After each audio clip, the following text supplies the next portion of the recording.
Yine yaz bitti, biz göremeden güneşi. Bulutlara esir oldu, kararıp gitti. Yılların bilemeden eşi büyük sandıklara koydu.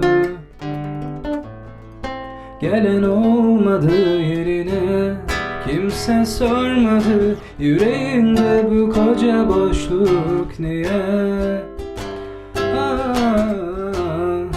İnen olmadı daha derine, ki ben yormadım bu rüyanın bir gün gidebileceğine.